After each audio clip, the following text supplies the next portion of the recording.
At this time, I'd like to welcome Mr. Ruben Bonilla to the podium. Mr. Bonilla is the retired national president of the League of United Latin American Citizens, known as LULAC. Please welcome Mr. Bonilla.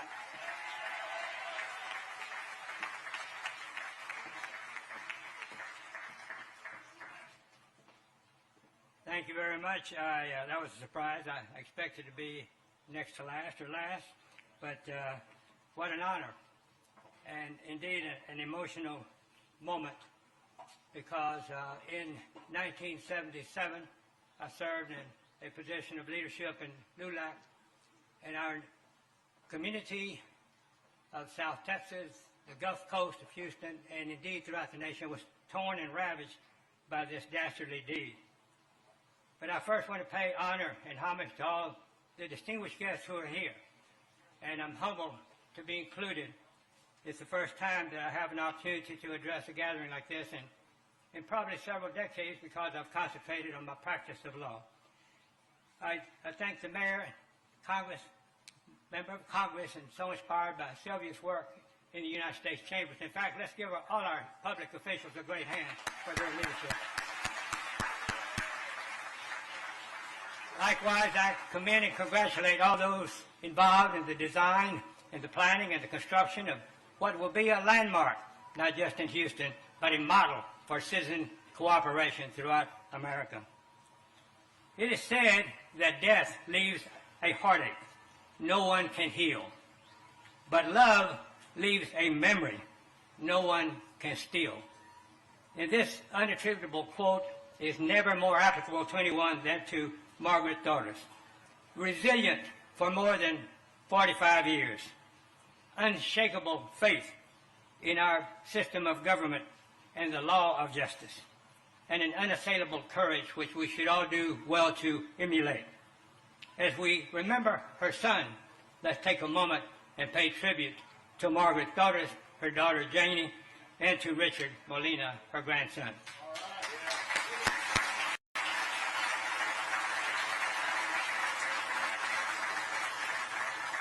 And at the same time, let's remember that 99.9% of our law enforcement officials are outstanding servants of our community.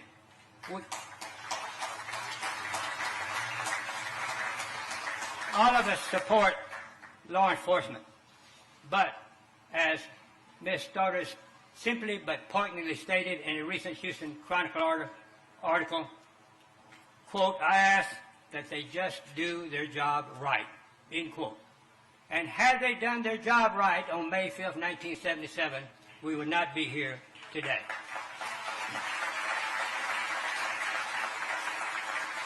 The Declaration of Independence, which is the foundation of our democratic and governmental ideals, stated very clearly we hold these truths to be self-evident, that all men are created equal, and that they are endowed by their Creator with certain unalienable rights. Among these are life, liberty, and the pursuit of happiness. Joe Campos Torres served in Vietnam, survived in Vietnam to uphold these American basic rights and principles, to preserve and to serve democracy. But on May 5th, 1977, the Declaration of Independence had no relevance to certain men. Joe Campos Torres was denied his unalienable rights, the sanctity of life, and the pursuit of happiness. We cannot ignore the mistakes of the past just as much as we cannot dwell on them and keep us in sadness all our lives, but we must remember the mistakes of the past as we plan for the future, lest we repeat them. So now we stand on what will be a living memorial, a sacred land, hallowed ground, in respect not only of Joe Campos Torres, but all like him who have been maligned unfairly. It will serve as a redemption for the respect that Joe Campos Torres was not given on May the 5th, almost a half-century ago.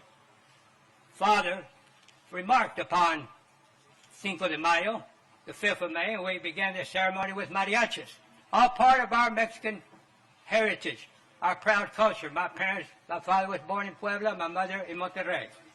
I'm a first-generation immigrant, or rather first-generation American.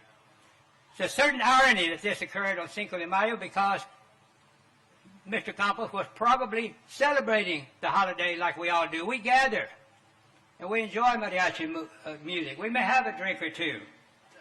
We're celebrating the Battle of Puebla when the ragtag Mexican army of Ignacio Zaragoza repelled the French army. And we were inspired by it, just like we're inspired by the Ukrainians repelling the Russians. So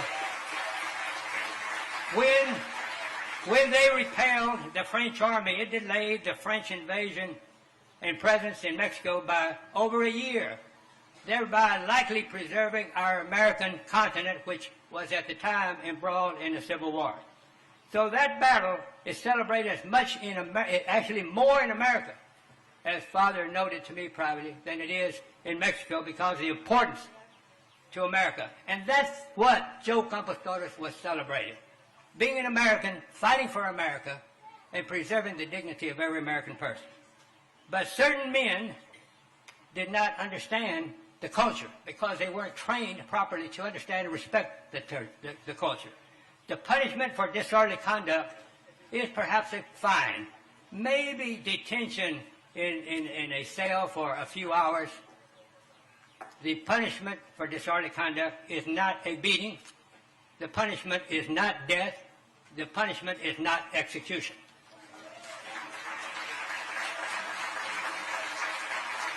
It's important to realize that no person, no American, no resident within our continental borders should ever be judged by the pigmentation of their skin, their English-speaking proficiency, or by ethnicity, race, or their culture. But Joe Campos Torres was. And the rest we know. I will not elaborate on the misdeeds. But in response, what we did back in the 70s, late 70s, was to implement a forceful charge to the government. We met with Benjamin Civiletti, who was then U.S. Attorney General.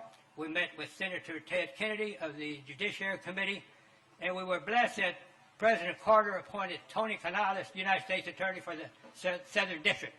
And one of his prosecutors was the renowned Judge Lupe Salinas. And with their courage, they prosecuted. And thus it set a new standard in America that violence by persons who are sworn under oath to protect us will no longer be tolerated. And for that, we should be eternally grateful. Today, we stand as Americans without partisan rancor or division. We work to preserve and enhance our freedom. Let us continue to make Houston the model city of police-community relations. Finally, in conclusion, to quote Dorothy Ferguson, "Only a moment you stayed, but what an imprint you have left in our hearts." End quote. With the dedication to this plaza, Joe Campos Torres and the Torres family will live in our hearts and minds for eternity. Thank you.